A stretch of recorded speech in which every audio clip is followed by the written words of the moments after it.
Samedi 30 juillet, Madame, Monsieur, bonsoir. Merci de nous rejoindre. Tout de suite, les titres de ce journal.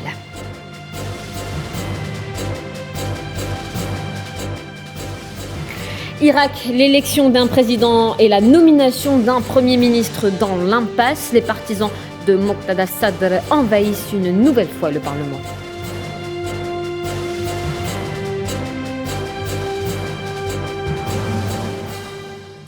Et après le vote du référendum à Tunis, Washington réagit et exprime sa préoccupation quant à l'évolution politique en Tunisie. Tunis dénonce une ingérence.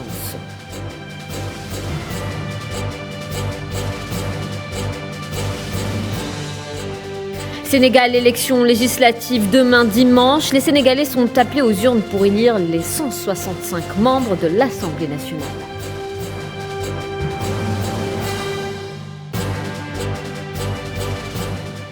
Algérie, lancement du projet d'exploitation de la mine de Rar Djebilet à Tindouf, l'une des plus grandes mines de fer au monde.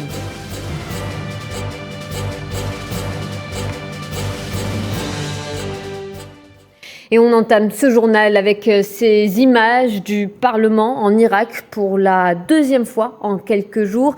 Des partisans du leader politique chiite Moqtada Sadr envahissent l'établissement. Les manifestants ont réussi à pénétrer dans l'ultra sécurisée zone verte de Bagdad, abritant institutions gouvernementales et ambassades. Ils ont brandi des drapeaux irakiens et des portraits de Moqtada Sadr.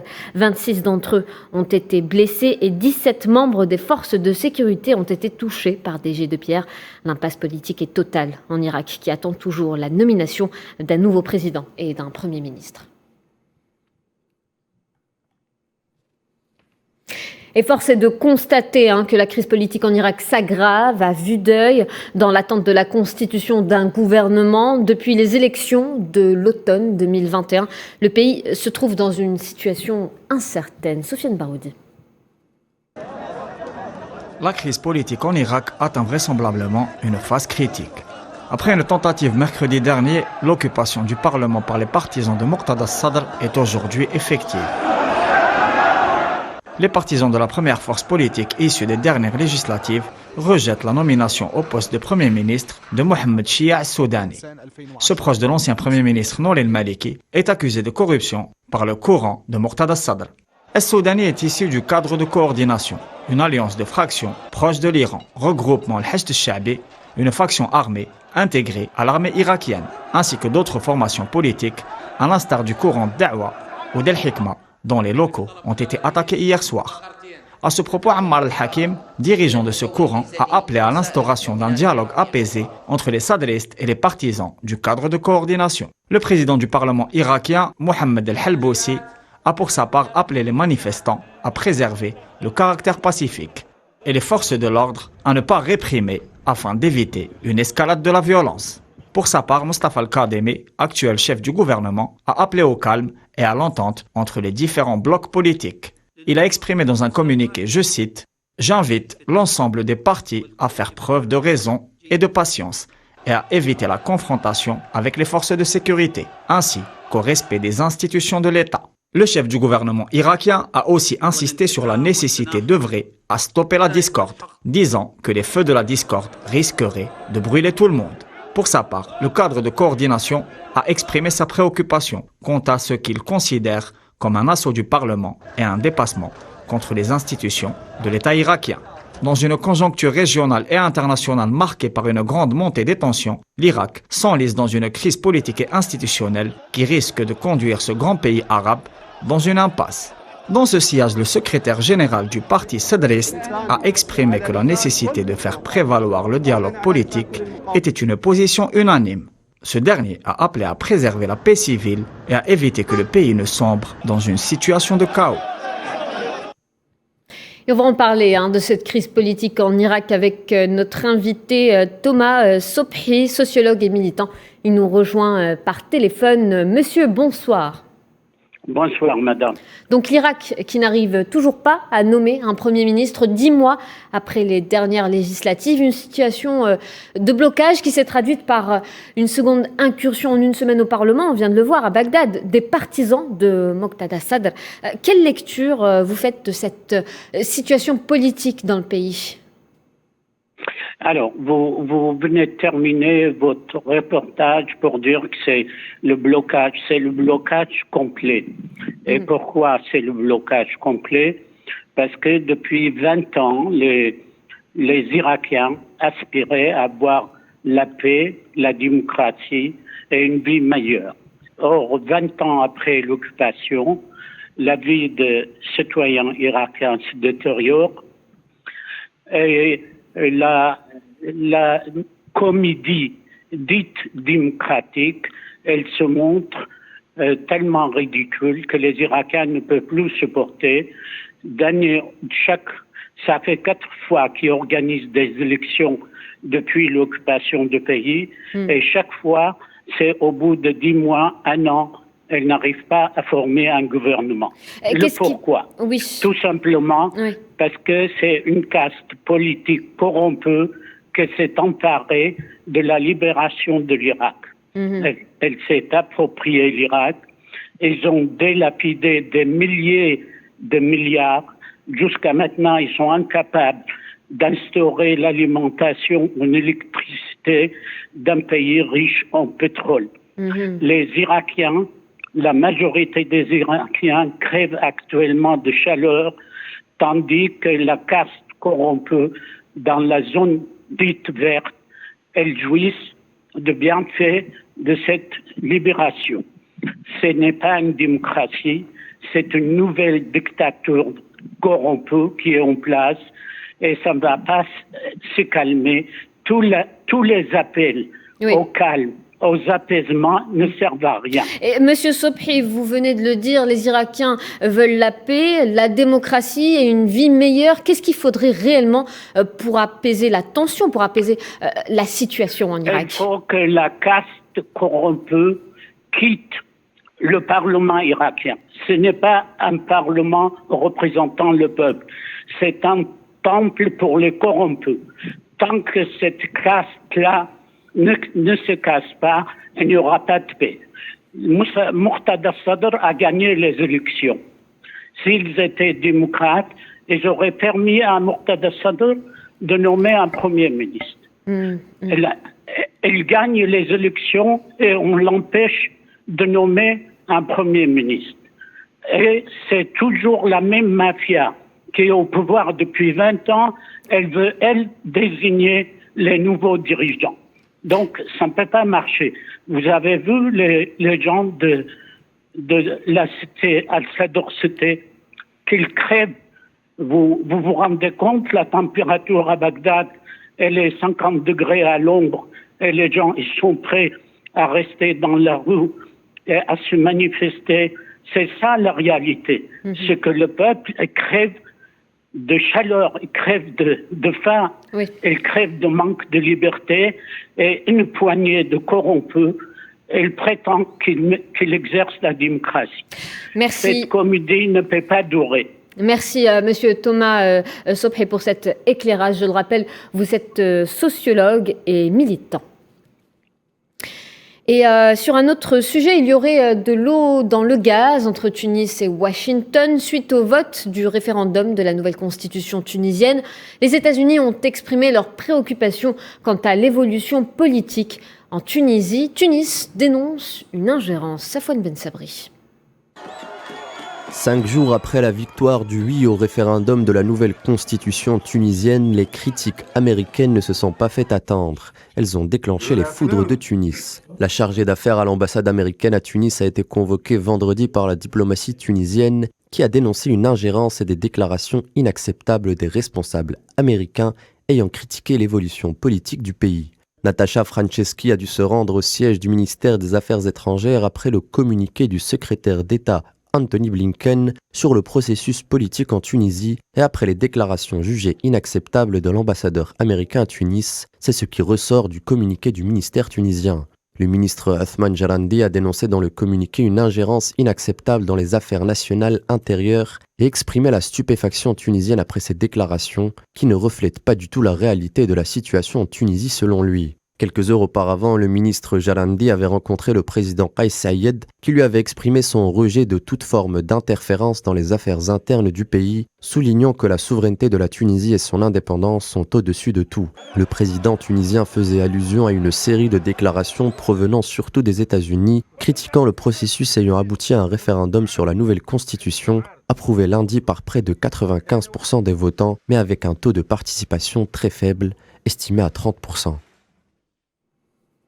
Khalifa Haftar, reconnu coupable de multiples crimes de guerre par le tribunal du district de Virginie aux États-Unis, des crimes de guerre commis contre des civils par des troupes et des mercenaires sous son contrôle durant la seconde guerre civile libyenne.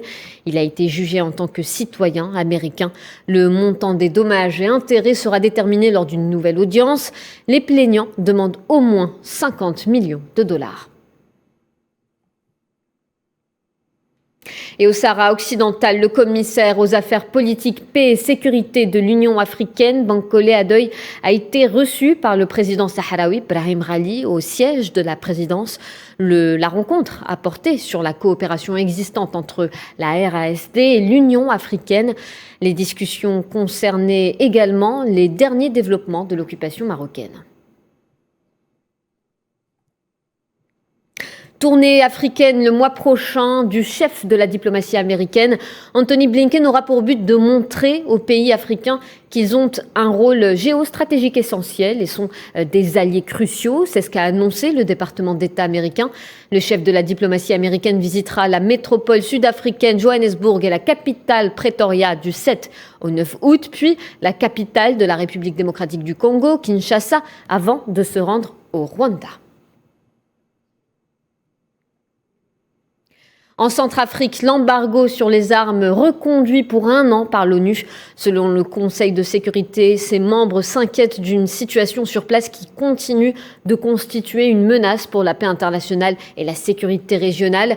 Le Conseil a approuvé l'extension de l'embargo par 10 voix pour et 5 abstentions, celles de la Chine, du Gabon, du Ghana, du Kenya et de la Russie. L'embargo sur les armes a été imposé en 2013 après qu'une coalition de groupes armés a renversé le régime du président François Bozizé et plongé le pays dans la guerre civile. Au Nigeria, l'armée annonce avoir retrouvé 3 anciennes filles de Chibok, 8 ans après leur enlèvement par le groupe terroriste Boko Haram. 2 d'entre elles se sont échappées d'une enclave de Boko Haram dans la forêt de Sambisa, au nord-est du pays. Les jeunes femmes faisaient partie des 276 écolières âgées de 12 à 19 ans enlevées en 2014 de leur pensionnat de Chibok. 3 des filles de Chibok sont ici avec vous. Toutes ont été secourues par les troupes de la 21e brigade blindée spéciale après des opérations qui ont créé un environnement propice à l'évasion de ces femmes.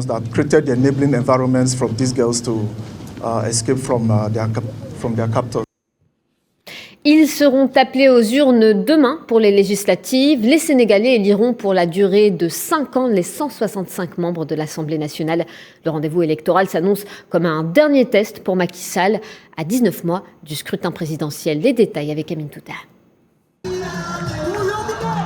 2 ans avant la présidentielle, 7 millions d'électeurs sénégalais seront amenés à voter dès demain pour les nouveaux députés de l'Assemblée nationale. 165 membres sont pressentis pour un nouveau mandat de 5 ans. Ce scrutin législatif est la dernière ligne droite avant des élections présidentielles de 2024. Un vote à travers lequel les Sénégalais aspirent à une instance législative qui assume son rôle de contrôle et d'évaluation du pouvoir exécutif. En tant que citoyens sénégalais, ce que nous attendons, c'est une assemblée de rupture, une assemblée nationale qui joue pleinement son rôle de contrôle du gouvernement. C'est aujourd'hui ce qui nous manque dans ce pays, dans ce Sénégal-là, c'est une assemblée nationale qui joue pleinement son rôle de contrôle du gouvernement. C'est aujourd'hui, effectivement, prôner effectivement le changement. Le changement par rapport à quoi? Le changement par rapport à l'Assemblée nationale. Il nous faut aujourd'hui une cohabitation. Et cette cohabitation permettra effectivement à l'exécutif de travailler en symbiose avec l'opposition pour que le Sénégal puisse avancer. Durant une campagne électorale qui a duré 21 jours et qui s'est achevée hier, les différentes composantes politiques du pays n'ont pas ménagé leurs efforts pour séduire les électeurs. Une campagne marquée par la création d'alliances partisanes dont l'objectif est de s'affranchir le maximum de sièges au Parlement. Au total, 8 coalitions sont en lice pour ces élections, dont celle de la majorité est Yewwi Askan Wi, la principale coalition de l'opposition, arrivée 3e à la présidentielle de 2019. Et puis en Algérie, le président de la République Abdelmadjid Tebboune a accordé une entrevue périodique aux représentants des médias nationaux. Plusieurs questions nationales et internationales ont été abordées. Vous retrouverez l'intégralité de cette rencontre demain à partir de 21h15 sur Al24 News, la télévision et la radio nationale. En voici un extrait.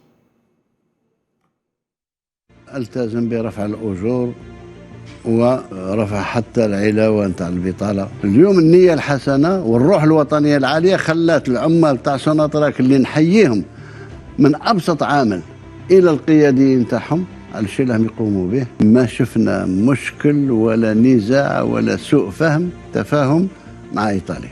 ندخلوا اليوم في الإنتاج المشترك، ننتج مع بعض ومستعدين هما باش ينتجوا معنا إنتاج ميكانيكي، إنتاج سيارات، إنتاج Bawakhir.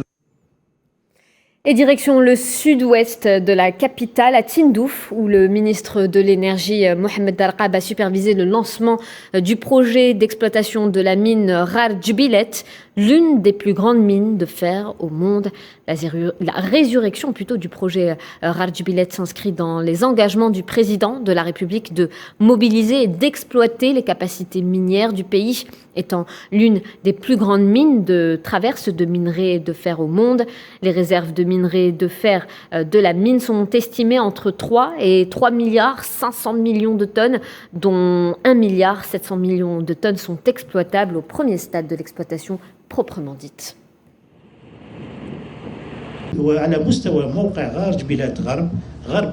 Au niveau de Rardjbilet Ouest, les réserves sont estimées à plus de 3 milliards de tonnes. À plus de 3 milliards de tonnes faciles à exploiter à ciel ouvert. Et comme il a été annoncé, on se retrouve aujourd'hui à Rardjbilet pour entamer l'exploitation minière. La première étape pour la concrétisation de ce méga-projet. Et on revient à Alger pour parler de la conférence internationale sur le militantisme de la femme algérienne, de la guerre de libération au processus d'édification organisée sous le haut patronage du président de la République Abdelmadjid Tebboune. Cette rencontre abritée par le Centre international de conférences s'inscrit dans le cadre des festivités de célébration du 60e anniversaire du recouvrement de la souveraineté nationale. Il vise à mettre en exergue la place et le rôle important de la femme dans la société algérienne.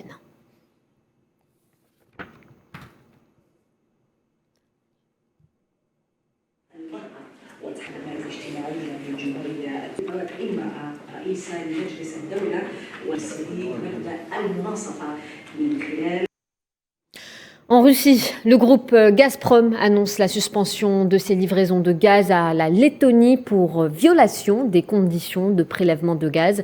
Cette annonce intervient alors que les livraisons de gaz russe à l'Europe via le gazoduc Nord Stream ont été réduites drastiquement pour maintenance d'une turbine.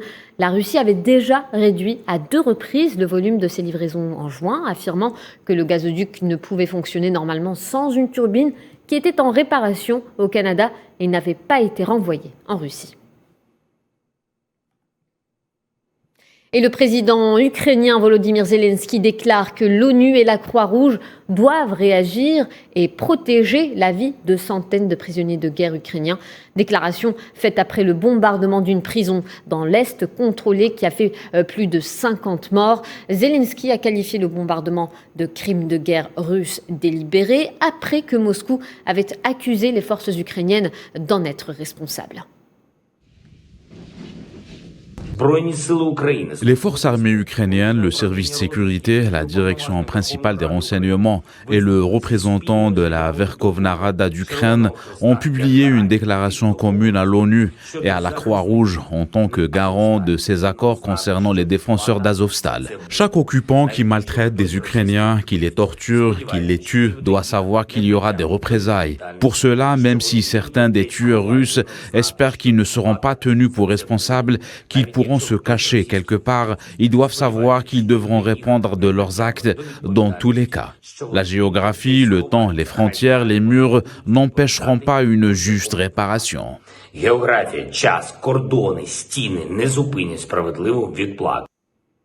Et pour la première fois depuis le début du conflit en Ukraine, Sergei Lavrov et Antony Blinken, les chefs de la diplomatie des États-Unis et de la Russie, se sont entretenus hier, vendredi.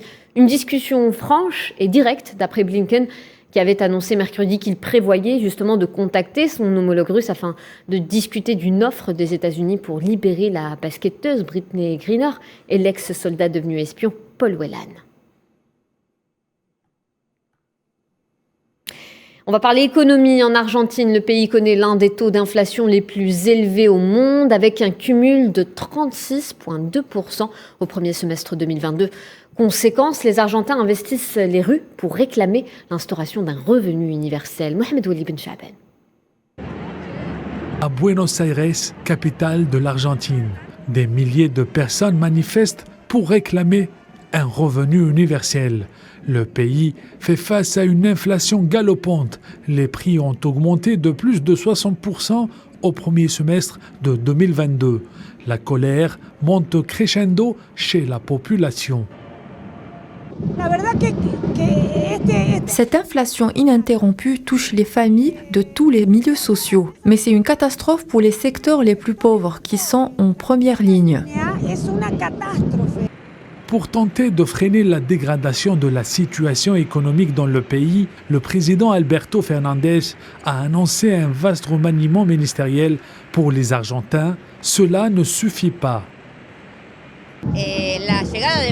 La nomination de Sergio Massa est plus un ajustement. C'est l'application de ce que le ministre de l'économie, Silvina Batakis, a dit. Batakis est venu et a dit le FMI est là pour rester. Ils voudraient nous faire croire que s'il enlève Batakis et met Massa, tout change. Non. Massa est l'ami de tous les groupes d'entreprises, mais ces derniers veulent les bénéfices absolus, plus que ce qu'il en gagne, ce qui est déjà fou.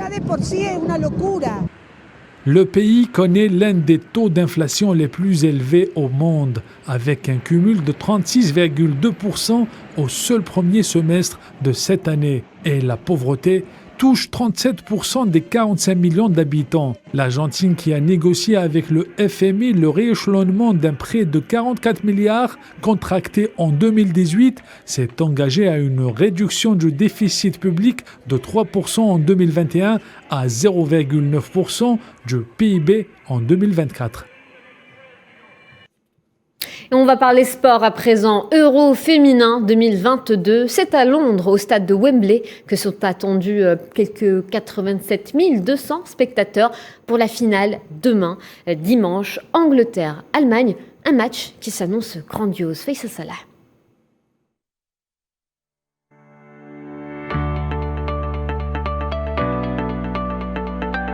Les Lions affrontent le plus vieil ennemi du football anglais, l'Allemagne, à guichet fermé avec une audience télévisée record attendue, vu que la demi-finale de l'Angleterre contre la Suède a été suivie par une audience télévisée de 9,3 millions de personnes, la plus grande audience du tournoi à ce jour.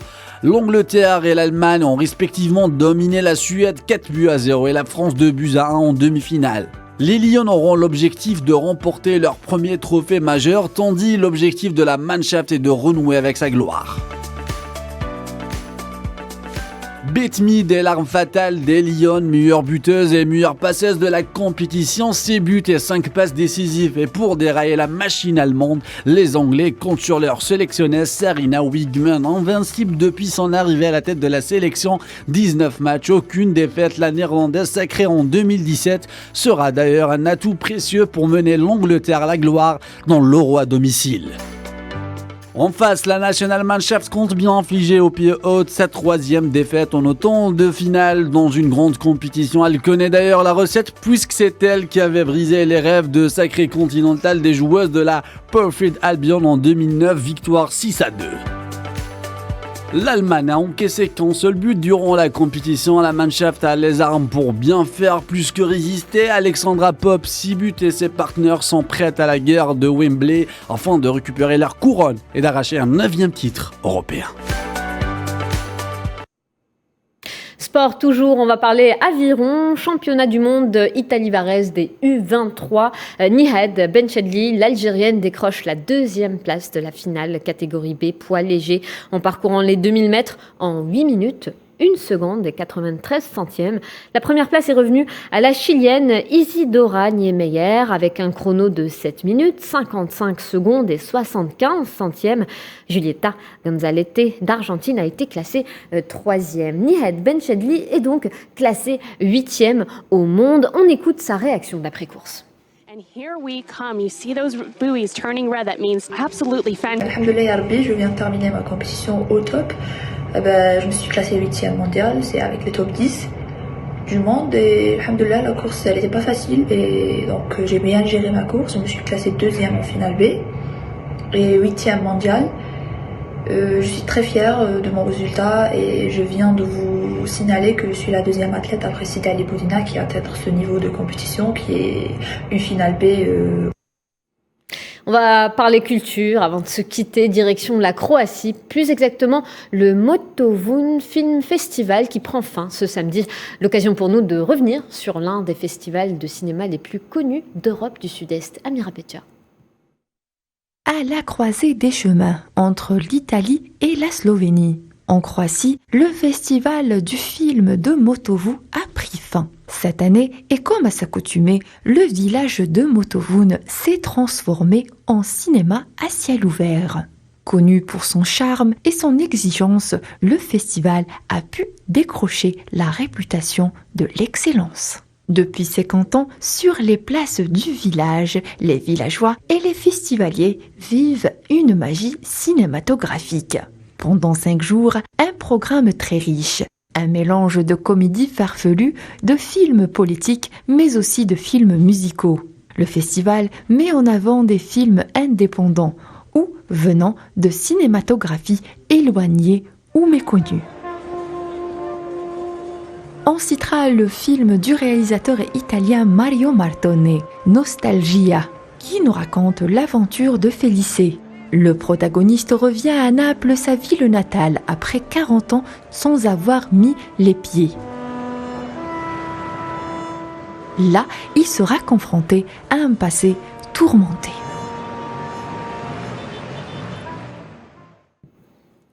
Voilà, c'est la fin de ce journal. Merci de votre attention. Tout de suite, un point météo. L'actualité continue sur nos réseaux sociaux. Un QR code s'affiche au bas de vos écrans. Il suffit juste de le scanner pour y accéder facilement. Quant à moi, je vous retrouverai le week-end prochain. Comme de coutume, je vous souhaite un excellent début de semaine. Bonsoir.